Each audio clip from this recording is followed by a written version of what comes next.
Hello and welcome to your quick current events and stimulus update. Today we have more on the Trump administration's lawsuits to contest votes in certain states. We have a warning from the Fed regarding concerns and the need for more stimulus. And we have some tech and finance news towards the end of this update. Oh, and also I'd like to introduce you to my new pal, Lame Duck Jimmy. He's lame as hell, but we love him around here anyways. So we have some updated news with the election ballot disputes and the Trump administration lawsuits. Yesterday, Trump lost the chance to win over a few additional states. In Arizona, the Trump team dropped the suit because the number of ballots in question wouldn't be large enough to win over that state. In Michigan, a judge declined the request to block the certification of the election results. In Pennsylvania, the state secretary determined not to order a recount of the election because the Trump loss was more than 0.5% as per state laws. And finally, in Michigan, a judge rejected allegations of ballot irregularities, saying those who made the allegations did not have a full understanding of how ballots are typically counted.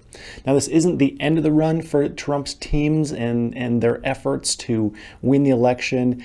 And it seems like they're going to be fighting this for a while and trying out other avenues as well.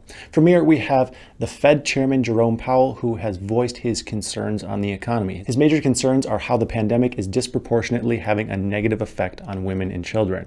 His concern for children is the quality of the education they're receiving, while most schools are currently offering a combination of remote and in-person instruction. Studies show 70% of parents feel their children are missing out on pieces of their education, and 94% of college students say the education that they are receiving is not worth the tuition. However, I feel like even before the pandemic, that was probably like 90%. It seems like everyone says they feel like it's not worth it. But anyways, as far as jobs goes, this pandemic has disproportionately affected women, as many of the industries that are currently suffering have high levels of female employees. This is in stark contrast to the 2008 recession that disproportionately affected men, as construction and financial services were the hardest hit sectors, and the employees of those sectors are more likely to be men. So no matter who is affected by a downturn, though, it seems to me it would be the job of the Fed and our representatives to help correct course for those who have been paying into the system this entire time.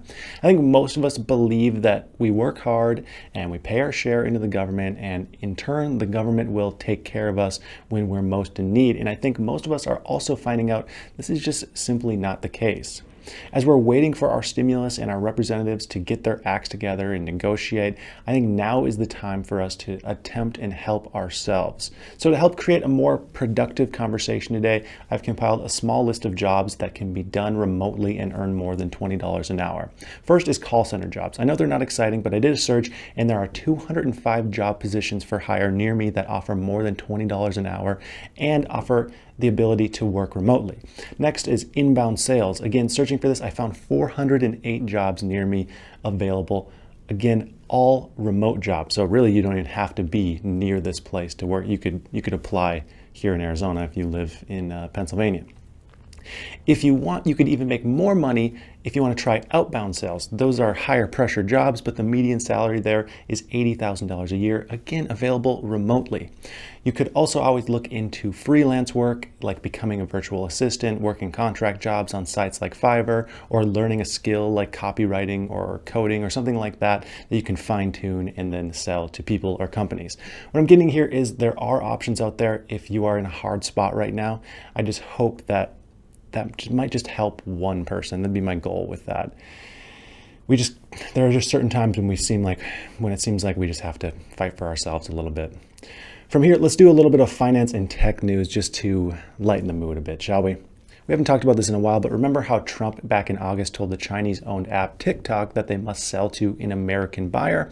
Well, that's still going on, and the deadline was just extended by 15 days. A deal is currently in talks with Oracle and Walmart pairing up as potential buyers, but many kinks still need to be worked out of the deal, including how much control the American companies would get. The Chinese government is not happy about this deal. Also, the new PlayStation 5 and Xbox Series X have been officially released. Sony's stock price has jumped up in the last month, where Microsoft's has gone up and down and landing about where it was a month ago. I'm personally not a huge gamer, but I did actually buy one of those new Oculus VR headsets, and man, that thing's crazy. If you haven't tried one of those out, you need to try it. There's nothing like it. If you have one and you know of any good games I need to get for it or apps I need to get for it, let me know in the comments. And that's it. Thanks for tuning in.